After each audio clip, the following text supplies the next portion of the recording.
HighBridge, a division of recorded books, presents Accordion Eulogies, a memoir of music, migration, and Mexico, by Noe Álvarez, read by Asa Siegel.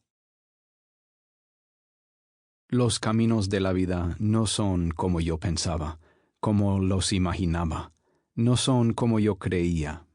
Los caminos de la vida son muy difícil de andarlos, difícil de caminarlos, y no encuentro la salida.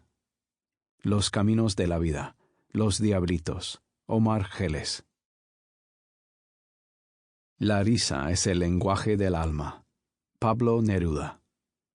Para mi río, nunca dejes de reír. Verse. The sea inside me.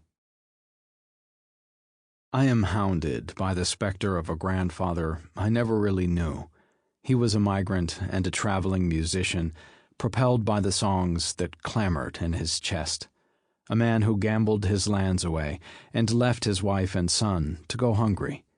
After his disappearance, my grandmother died, leaving her young son, my father, homeless in Mexico.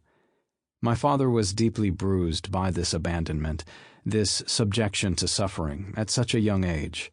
It diminished his trust in others, calloused his heart, and made him, in many ways, more distant than the stars. My grandfather's absence echoed through the generations, altering my childhood as well as my father's. For years, my father has lived without closure.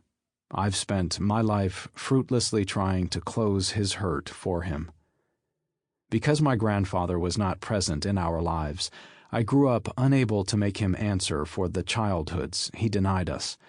I could never confront him for stripping my father of his ability to express love toward himself and his children in the way we needed. I yearned to tell my grandfather of the great man my father became in his absence, who migrated from Mexico to Yakima, Washington, stricken with fear, and made a family there. Of the warrior I have become in the aftermath of my grandfather's mess, raised by the son my grandfather neglected. I longed to show him that what I am today stems entirely from my father's hard lessons, and that nothing about the previous generation lives inside me. But this would be a lie. Something of my grandfather is alive inside of me, I know, and it grows stronger every day. An inheritance of the accordion, dark shadows, and the impulse to be always on the move. My grandfather held music more tightly than he held his children. In the stories that relatives tell about him, he drowned himself in fiestas and Mexican ballads, swept up in the sorrows and heroic battles narrated in corrido music. I was raised on these Mexican ballads, lyrical accounts that have always offered me a medium for understanding the world of my ancestors. These songs have linked me to our people making music out of hard circumstances, like a vital artery.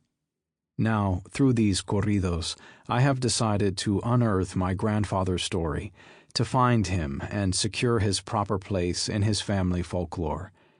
His name is Eulogio, or eulogy, an emblem of all the things we mourn in life.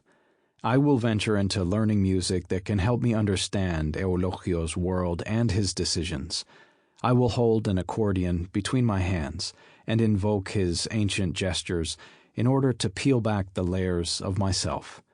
Some of us grasp in our hands the things we cannot always keep hold of in our hearts. We stuff away the things we cannot yet come to terms with about ourselves, that no matter how hard we might try to escape, we are manifestations of our ancestral tragedies. I am part of a long line of men who are lost at sea inside themselves, men who have accumulated hurt but have long used their music to learn to move more lovingly in the world. I hope to do the same. The day has come to account for the stories that failed me, to give them peace, and to let them go with music. The dreams only children can experience. Yakima.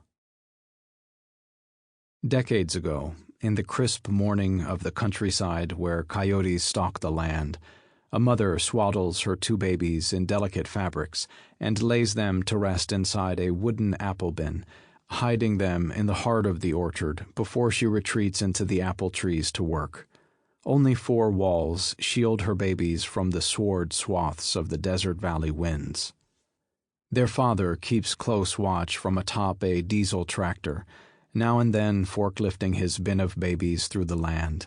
He nuzzles them between trees and comforts them in his own secret way, blanketing them in a dialect before he falls back into the wild landscape. Every day, these parents surrender their babies to the spirits rustling in the sage, and every day the babies wait for their parents to re-emerge from the canopy of trees, tired and weathered. Out here, the babies live free of the fear that grips their parents. They breathe the orchard essence, the wafting hints of sage and diesel, and absorb the traces of corrido music that convey to them the dreams their parents will never fully realize, the privilege of true liberation. This is a dream that will fall upon their shoulders. To this cursed land, the parents entrust their babies to survive. For the duration of the workday, the parents retreat into the bush, knowing that los hijos son prestados, that children are only borrowed, passing spirits. Children belong to the spirit of the land, and they will one day grow up and be summoned to put their bodies to it. They will be called away from home and away from the protection of their families. The parents take comfort in this sentiment, that the children are only borrowed, to keep from falling to pieces in a world filled with loss. That we are transient beings is one of the many immigrant experiences that corrido music describes. It is a genre of accordion music that speaks of immigrant tragedies in the hopes that expressing pain might soften it. In the orchards, this accordion music resonated from radios, doing its best to ease the grueling days of picking fruit. From these orchard bins, my sister and I emerged, taking our first steps into a world of hard destinies. We peered over the edges of the boxes and watched the world of work that awaited us, a fate that had already been written in song.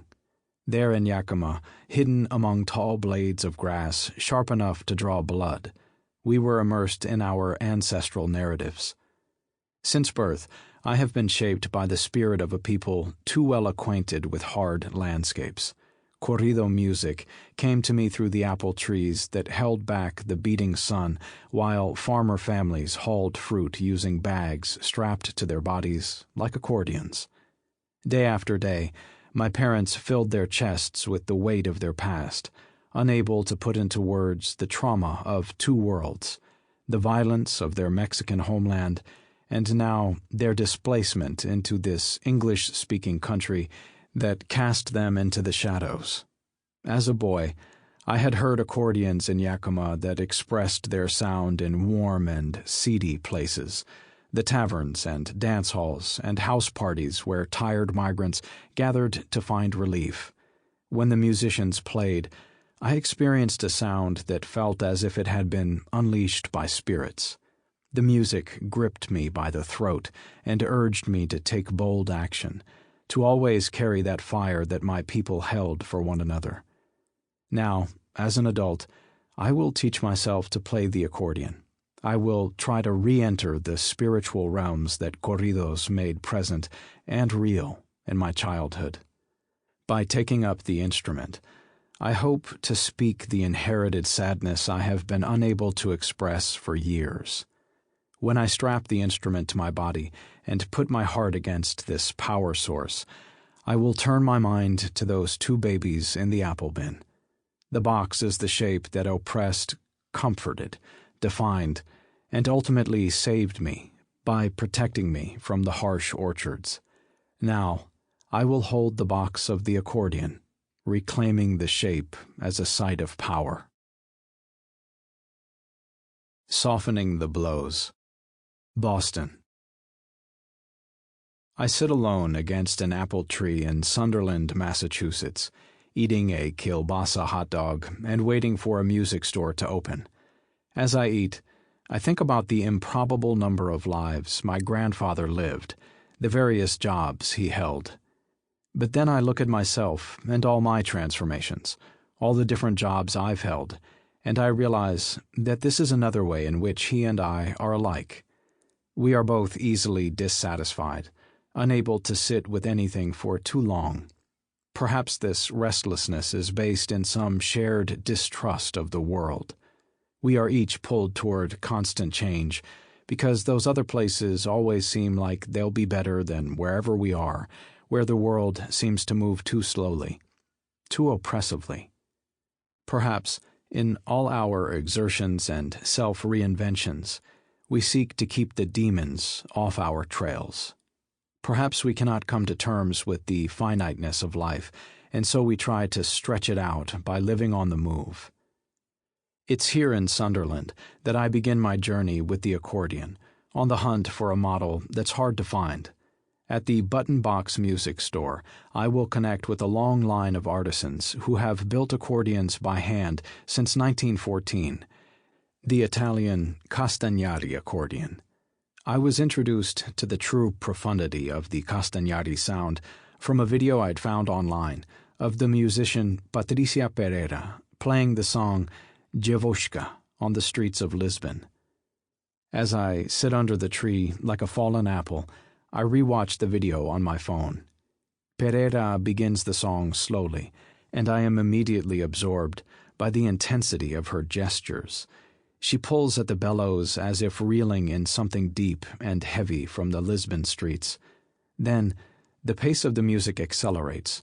Her fingers whip quickly through the notes, ensnaring me in her vision. Every time I watch the video, I am moved by the depth of her expressiveness, and I long to feel things with that degree of conviction. My desire to pursue the accordion seriously starts with watching her, but she plays a higher caliber triple-row accordion, which is unthinkable to me as a beginner. When the store opens, I will purchase a two-row instrument. Inside, I browse the aisles, surrounded by an array of accordions. The used ones are lacquered and alive with the touch of their former owners. Generations of lessons are now within my reach, collecting dust in varied shapes and colors: ivory white, obsidian black, cigar box browns, and cherry woods. Buttons dazzle in the light, and piano keys resemble sinister smiles. Their fancy grills remind me of luxury cars. Somewhere on these walls is the accordion that might help give me language to express myself. Each specimen is an example of incredible craftsmanship. The process was developed nearly 2 centuries ago by the Austrians, manufactured by the Italians, and transported to Latin America and the Caribbean by the Spaniards and the Germans. Part of why the accordion took off in many markets, including China, Ireland, Australia, and Africa, is because it was capable of adapting to the changing circumstances of many different communities. When I finally see the accordion that's right for me, I take off my watch, removing the obstruction of time, to fully inhabit this moment. I slip my arms into the close-fitting straps. They feel like restraints, as if they're meant to hold back whatever madman might arise within me when I play. When I arch my back to counterbalance the accordion's weight, my sternum pops into place. I've long been haunted by feelings of darkness, unable to locate their source. But now I have a chance to hold that darkness between my hands, to give it form and language, and to send it back into the world. What was once an invisible ailment has taken the shape of this instrument. I know that the accordion will help me to become something beautiful, but the sight of it is also bittersweet. It will always remind me that at the instrument's core are the struggles of my family's past. And so, with a gesture to the relatives, I lay down money and devote myself to the Castagnari. I exit the shop with a 7-pound heart in my hands, ready to cut down demons. El Maligno. As part of my learning, I begin delving into the folklore of accordions. A story drifts to me from the shores of northern Colombia in La Guajira, a tale that beats strongly inside the indigenous heartland. It is the legend of Francisco el Hombre, a villager who embodied the wayward ways of my migrant relatives. Long ago, this poor minstrel moved between dusty villages on a mule, the way my father did as a small boy in Mexico. Francisco played his accordion and took swigs from his rum gourd and lived inside a desert heat that maddened him with thoughts of death. Though the landscape oppressed him, he always wanted to describe it through music, which gave him a language to express the inexpressible. That's the way of land. It robs the body of its strength, but invigorates it with spirit. Francisco's accordion brought merriment to his people and protected them from evil forces. It squashed the darkness within him when he sang of love and death. Este es el amor, amor, el amor que me divierte. Cuando estoy en la parranda, no me acuerdo de la muerte. Francisco spent many nights riding his donkey into the dark mountains, alone, playing his accordion. As he played one day, the legend goes, a sinister echo resounded back at him from the misty woods.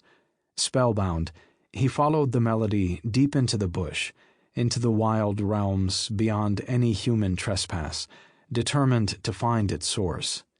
He tried to pinpoint its location by playing a few measures of music and following the direction of the measures that played back to him. As Francisco rallied back and forth with the echo, he noticed that the music coming back to him was changed. He realized that this sound was something more than just a playful fellow musician. It was cursed. It was el maligno.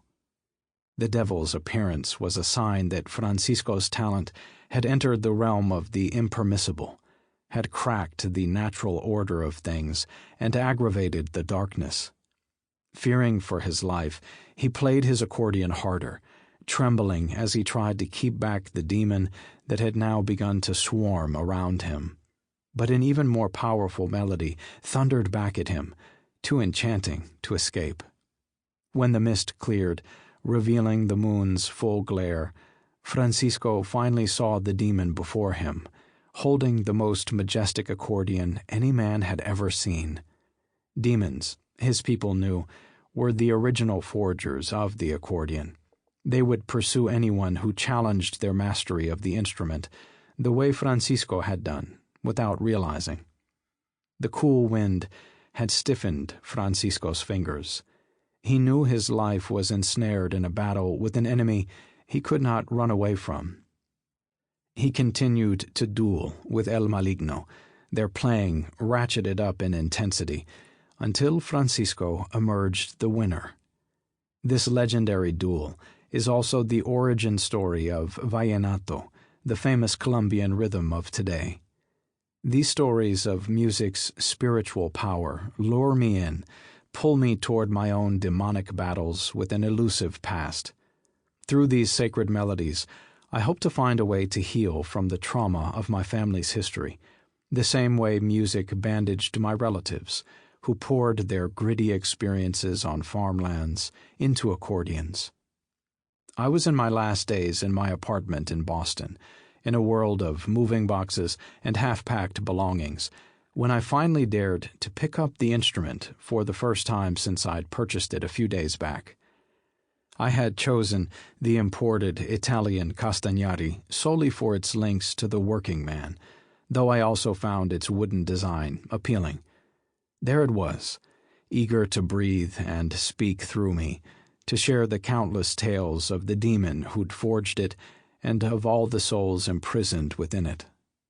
I put my ear over my accordion case like a conch, as if to hear the distant echoes of all that my people dreamed. I paced my apartment in some distress.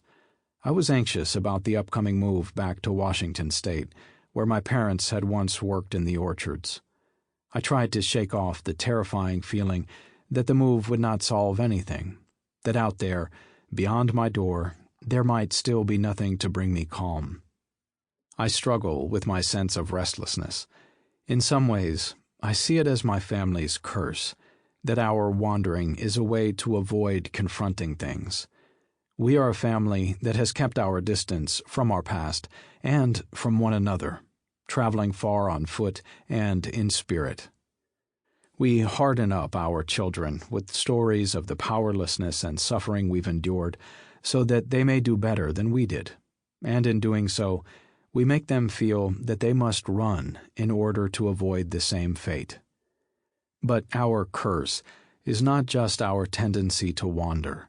Our curse is in our hardness, in our failure to express the soft things in our hearts to our children. The curse is not knowing enough of our past and being content to live with the fragments. It is having to live in this state of irresolution, existing without the direction of our elders, while also feeling responsible for their mistakes. The curse stems from my grandfather's choice to live in his own way, without his family and my father by his side. I go for a walk, thinking about how I might remedy this breach. I think about the incomplete history that my grandfather left behind, how this absence spiritually impoverished my family and buried my grandfather's legacy in silence.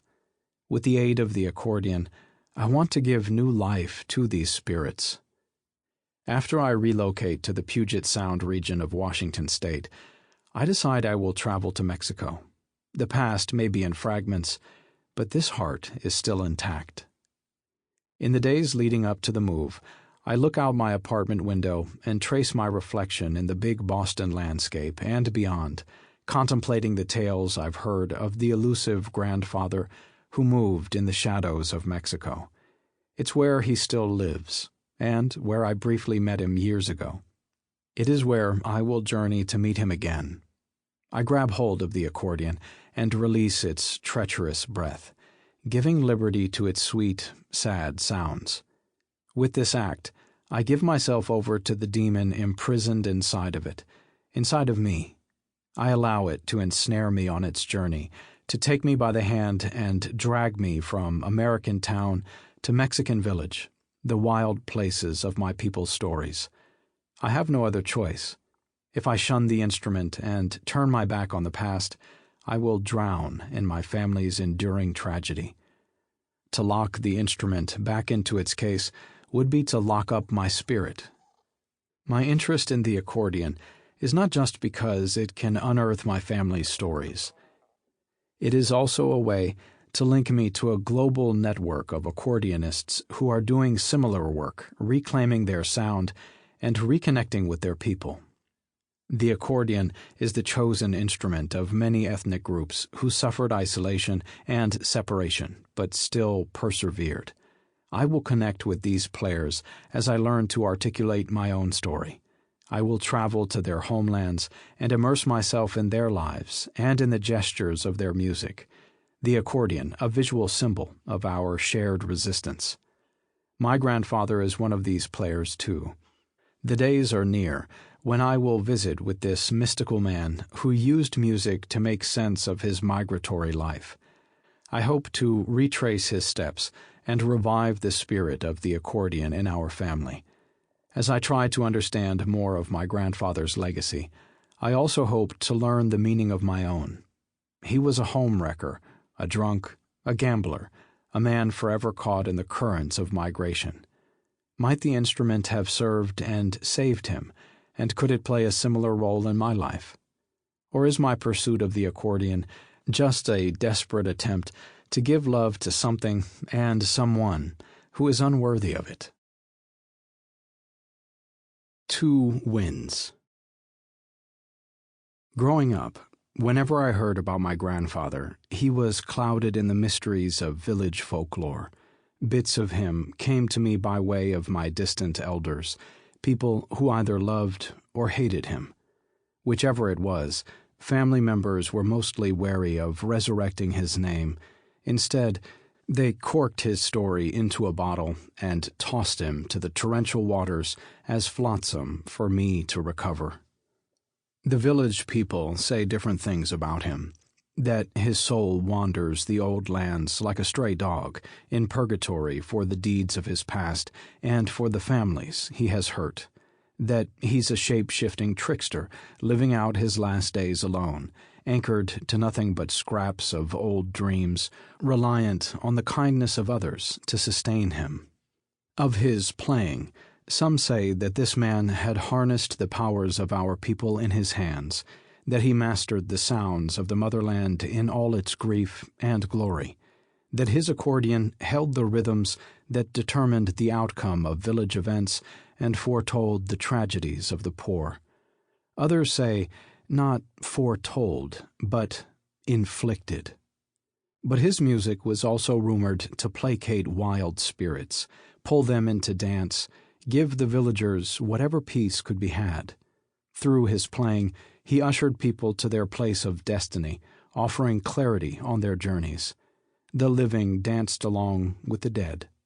Perhaps these were all lies and euphemisms to placate children.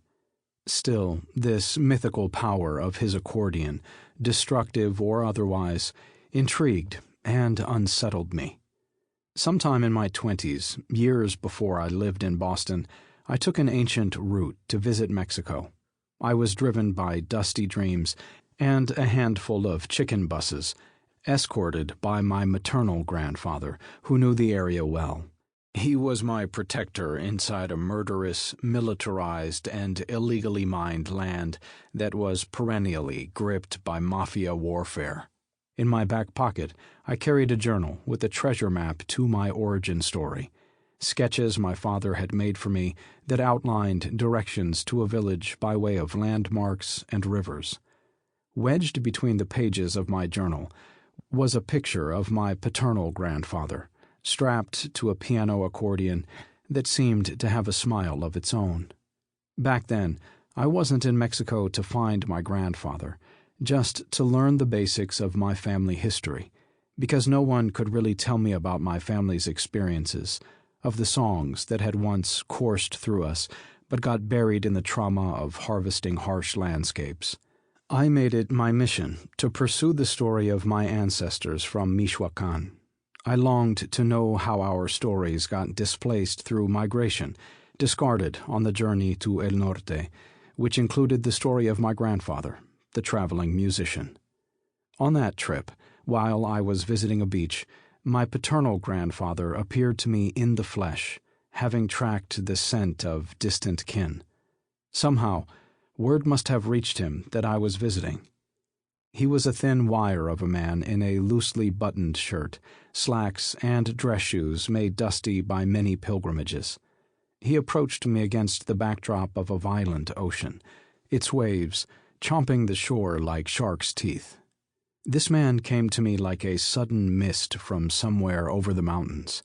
He had emerged from the no-man's land of Tierra Caliente, Michoacán, determined to see the shape of me and, perhaps, to try to glimpse his own son within me.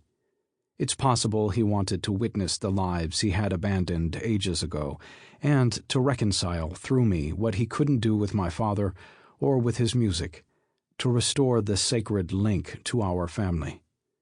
My grandfather walked toward me with steps that barely seemed to make an imprint in the sand. His eyes were fixed on something far away. Here we were, two strange specimens from different worlds, like two winds colliding to make a tornado. Wordlessly, he removed something from his back pocket, a glass Coca-Cola bottle he had filled with homegrown tobacco. He squatted under a palm tree that faced the ravenous ocean. From his shirt pocket, he pulled a corn husk that he rolled into a cigarette. I sat on the sand next to him. The Pacific Ocean's treacherous waters clawed at our feet. "So, you're Huicho's son?" His exhale was smoky. Huicho is my father's nickname. I answered yes, my eyes too caught up with tracing his shape before it eroded away into the sand. We talked into the night, drawing out our stories as hungrily as the frenzied mosquitoes drew out our ancient blood. Years ago, when I'd visited Mexico as a child, I could not understand what I'd missed by not having a relationship with my grandfather.